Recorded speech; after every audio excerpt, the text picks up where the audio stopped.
Hi guys, your buddy Rorschach here. Right, first comic book review of the new week then, and it's a good one.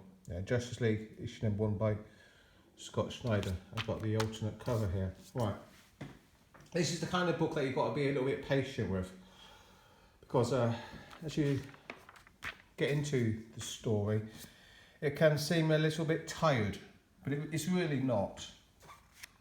Because there's a story going on at the beginning which develops into something a lot more interesting later on.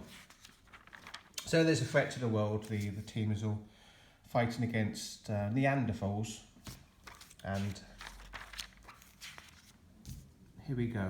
This is the core of the story, what's going on with the Martian Manhunter.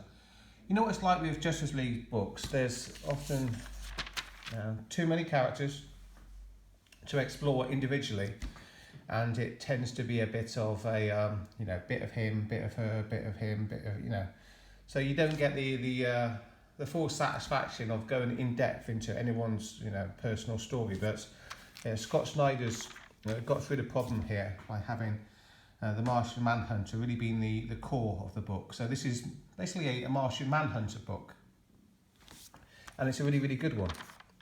So here's Vandal Savage, and you think at this point in the book, this isn't very good because Vandal Savage, who cares about Vandal Savage? Is he much of a threat? What the Neanderthals or the Neo-Anderthals or whatever they're called are supposed to be, they don't seem particularly threatening. Then there's lots of jokes as well going on, which kinds of diminishes the threat. There's talk about let's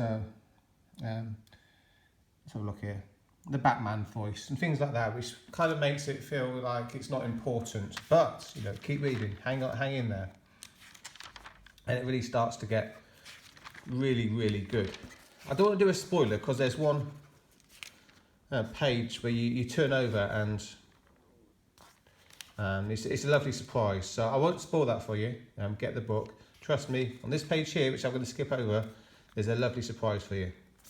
But I want to talk about this here, because it's something that I don't think anybody else is going to talk about this. So yeah, I guess it's up to me again. Check this out then. Remember what I said a second ago, this is all about the Martian Manhunter. And he's talking about his own planet and why his planet died. Why did his planet die then? Because people were disconnected from one another. And so each of us died alone, my wife, my daughter, part of me. Why is this important? Well, because there's a man called Jordan Peterson out there at the moment, and he's basically telling the white people to fall into individualism. He's doing the same thing that Sargon of Akkad from Swindon, my hometown, has been doing over the last few years, but obviously with a bit more intellectual acumen and weight behind him because he's Professor Jordan Peterson. But he's telling the white people to fall into individualism. And what happens when you fall into individualism, atomization, not seeing yourself as a part of a group? Well, you're weak, and your planet dies, your culture dies, your civilization dies. So this by Scott Snyder then is a very intellectually cutting way of looking about what happens to a society when it falls into individualism. And I won't do any spoilers. I won't go on. I won't expand the review any further than that. But I'll just say that if you want an intellectually satisfying book, Justice League number 1 is the book that you need to pick up. It really gets you thinking. Really gets you thinking in a manner that you're not going to get in your regular comic book. And I can really see why Scott Snyder has been on the lowdown for a while, because he's been re-energizing his creative juices, and he's come back with an absolute smash hit, in my personal opinion. So Justice League number 1 by Scott Snyder, intellectually stimulating, a smash hit success, but you have to stay with it for a bit until you get the full impact of what's going on here.